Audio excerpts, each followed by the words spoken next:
Some bus rides take you home. Others take you somewhere you were never meant to go. This is the story of a teenager who discovered that not every bus running at midnight carries the living. The road was almost empty when the bus appeared. Its headlights were dim, its windows dark. Alex, age 18, messy dark brown hair slightly damp, pale skin with a bluish tint under the eyes, wide hazel eyes glowing faintly, an old gray hoodie with frayed sleeves, dark jeans, worn sneakers, a slim tall build, and a small black torn backpack slung over one shoulder, stood at the cracked curb, wondering if he'd missed the last ride home. The night smelled like rain and metal. The bus sighed to a stop. No number on the sign, no destination, only a faint flicker of light from inside. He hesitated, but the cold wind pushed him forward. The doors opened with a long, breathy hiss, as if the vehicle itself were exhaling. He climbed aboard. The aisle stretched longer than it should have. Seats were patched with duct tape, the floor sticky with old grime. A few passengers sat scattered through the dim light, motionless, faces turned away, dressed like they came from different times. One woman wore a coat too heavy for summer. A man near the front had a hat that belonged in the 1940s.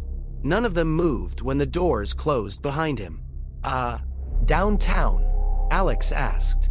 The driver didn't answer.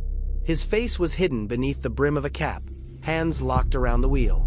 The bus rolled forward with a heavy shudder, like it had been asleep for years.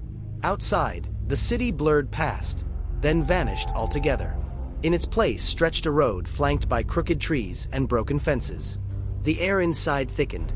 Alex could hear the hum of the engine and something beneath it, a faint whispering, rising and falling like breathing. He sat midway down the aisle. The seat beside him felt warm, though no one was there. A low vibration moved through the floorboards, and he realized it wasn't from the road. It was a pulse. When he looked out the window, his reflection stared back, but it wasn't matching his expression. His reflection was smiling, slowly, deliberately. Alex blinked hard. The reflection tilted its head the other way and mouthed a single word he couldn't hear. Then the glass fogged from the inside, spelling his name backward. He jerked away and pressed the stop button. No chime, no brakes. The bus kept moving. The passengers turned in unison, their faces gray and too smooth, as if carved from wax. Their eyes caught the dim light like mirrors. One whispered, "You shouldn't be here." Another echoed, "He's awake." Alex stumbled down the aisle toward the driver. The bus shook violently, lights flickering. When they steadied, the windows no longer showed the road. Instead, he saw rows of gravestones sliding past in the darkness. On each stone, a name, some worn away, one perfectly clear. Alex Carter. His knees buckled. "Stop the bus," he shouted.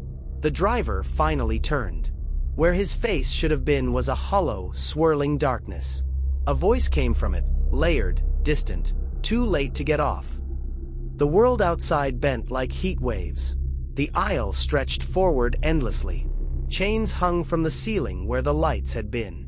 A metallic clang echoed each time the bus hit a bump, though the tires no longer touched ground. Alex ran toward the back. The passengers dissolved into mist as he passed, leaving trails of whispering air. He reached the emergency door.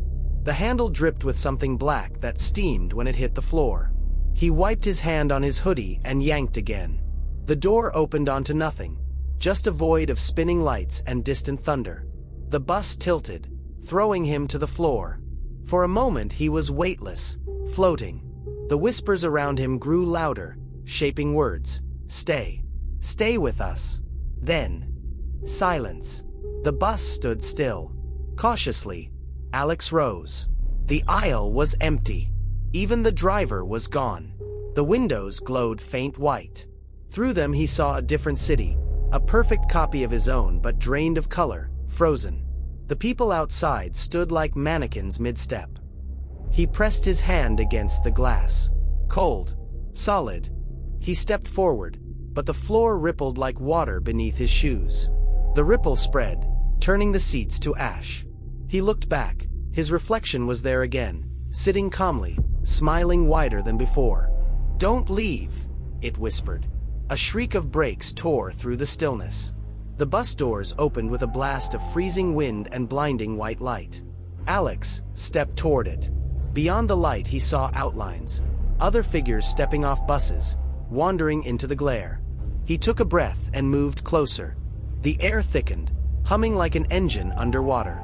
He felt the pull of the light, gentle at first, then stronger, until his feet lifted from the ground. The reflection in the window mouthed another word. Forever. Alex reached out. For a heartbeat, the world froze. The sound, the motion, the light. Then the bus doors slammed shut, the light vanished, and the engine roared again. When the road returned, the seat where Alex had been sitting was empty. Only his small black torn backpack lay on the floor. The bus rolled through the darkness, driverless, passengers still and silent. Outside, the road wound endlessly toward nowhere. They say sometimes, if you're on a lonely road after midnight, you might see a bus with no route number, no driver, and no lights. If you do, let it pass. Because once you step on board, the bus doesn't take you home. It takes you someplace that never lets you go.